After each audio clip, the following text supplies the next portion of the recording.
महाराष्ट्राच्या राजकारणात कधीकधी एखादी हालचाल इतकी शांतपणे सुरू होते की लोकांना वाटतं काहीच घडत नाही. पण अचानक एका भेटीने, एका संकेताने, एकाच व्यक्तीच्या नावाने संपूर्ण पक्षात वादळ उठतं. छत्रपती संभाजीनगर कन्नडच्या राजकीय पटावर सध्या असंच वादळ उभं राहिलंय. एकेकाळी आक्रमक, जहाल आणि लोकांमध्ये स्वतःचं स्वतंत्र ब्रँड तयार करणारे माजी आमदार हर्षवर्धन जाधव आता शिवसेना उद्धव बाळासाहेब ठाकरे गटात प्रवेश करणार अशी चर्चा रंगते आहे. पण या सगळ्यात विचित्र असं की प्रवेशापूर्वीच पक्षात ठिणगी पडली आहे. हर्षवर्धन जाधवांवर भूतकाळात ठाकरे कुटुंबावर केलेल्या टीकेतून पक्षातील काही वरिष्ठ नेत्यांनी सरळ विरोधाचा झेंडा उचलला आहे. त्यात खैरेंसारख्या निष्ठावंत आणि जुन्या शिवसैनिकांच्या रोषामुळे हा प्रवेश केवळ राजकीय नाही तर अंतर्गत प्रतिष्ठेचा प्रश्न झाला आहे. आणि दुसरीकडे जाधवांच्या विधान भवनात केलेल्या कौटुंबिक संघर्ष, दानवे यांच्यावरील गंभीर आरोप, बीजेपी सोबतचे बिघडलेले संबंध या सगळ्या गोष्टी मिळून संपूर्ण परिस्थितीला आणखी स्फोटक बनवत आहेत. अखेर कोणाचं राजकारण वरचढ होणार? हा प्रवेश ठाकरे गटाला फायदा देणार की घरातच नवा संघर्ष उभा करण्याचं काम करणार? आपण आज हे सगळं खोलात जाऊन समजून घेणार आहोत. नमस्कार, मी अंजली आणि आपण पाहत आहात त्याचं काय महाराष्ट्र.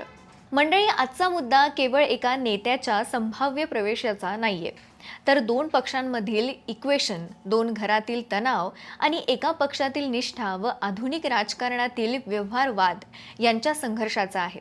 हर्षवर्धन जाधव हे नाव छत्रपती संभाजीनगर कन्नडच्या राजकारणात वेगळ्या शैलीसाठी ओळखलं जातं. थेट बोलायचं, बिनधास्त बोलायचं आणि परिस्थिती कशीही असली तरी मागे हटायचं नाही.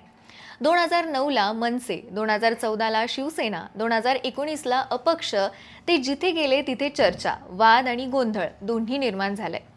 पण आज त्यांचं नाव ठळक झालंय ते एका वेगळ्या इक्वेशनमुळे.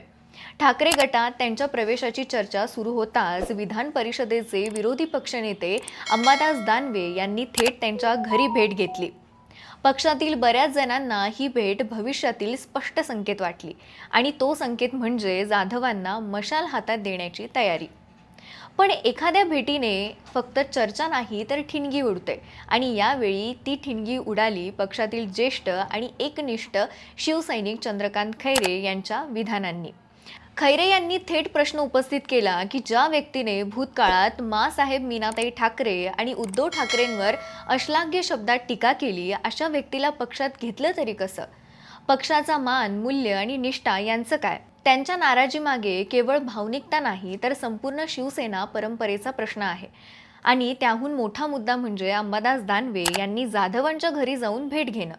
खैरेंच्या मते मोठ्या नेत्याने घरपोच जाऊन प्रवेशाची ऑफर देणं ही नेतेपदाची प्रतिष्ठा कमी करणारी कृती आहे.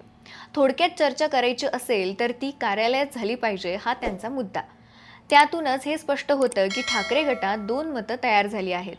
एक गट नवीन चेहरे, नवीन इक्वेशन घडवू इच्छितो, तर दुसरा गट परंपरा आणि निष्ठेची बाजू घेतो. या संघर्षाला आज एक मोठी किनार आहे, ती म्हणजे हर्षवर्धन जाधव आणि रावसाहेब दानवे यांच्यातील कौटुंबिक वाद. एका सासऱ्याने जावयाला विरोध करायचा, तेही राजकीय पातळीवर, आणि जावयाने विधान भवनात जाऊन थेट आरोप करायचे की 6 वर्षांपासून मानसिक छळ, घर न मिळू देणे, मालमत्तांवर कारवाई, प्रॉपर्टीवर बुलडोजर, EVM गैरव्यवस्था, निवडणूक फिक्स, जीवाला धोका, हे आरोप जेव्हा सार्वजनिक केले तेव्हा बीजेपीमध्येही अस्वस्थता निर्माण झाली. कारण दानवे हे फक्त एक सासरे नाहीत, ते महाराष्ट्र बीजेपीमधील वजनदार नेता आहेत. त्यामुळे सासरे जावईचा वाद आता थेट महाराष्ट्र पॉलिटिक्सचा वाद झाला आहे.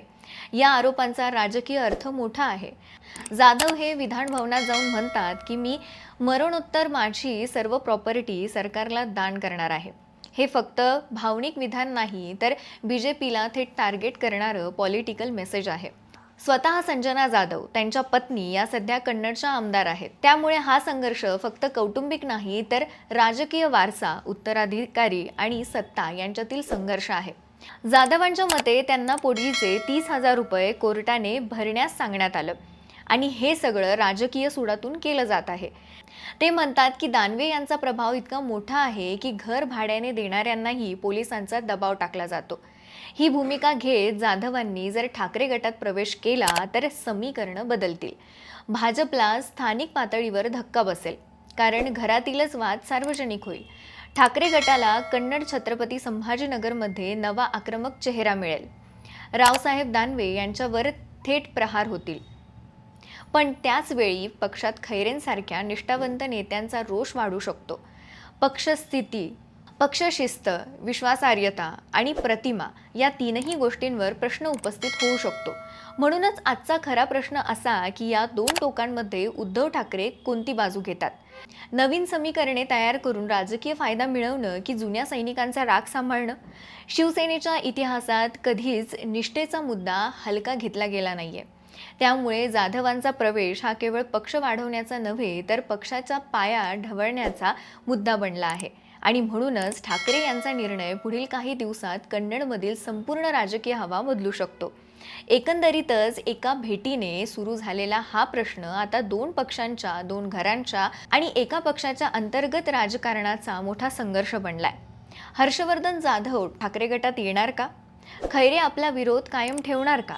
दानवे जाधव संघर्ष आणखी चिघळणार का? आणि सर्वात महत्त्वाचं म्हणजे उद्धव ठाकरे यांचा अंतिम निर्णय कोणत्या बाजूला झुकणार? याबाबत तुम्हाला काय वाटतं कमेंटमधून नक्की सांगा. बाकी राजकारणाच्या आखाड्यात आपली नजर कायम असणारच आहे, तेव्हा कुठेही जाऊ नका. पाहत रहा, सबस्क्राईब करा. त्याचं काय महाराष्ट्र.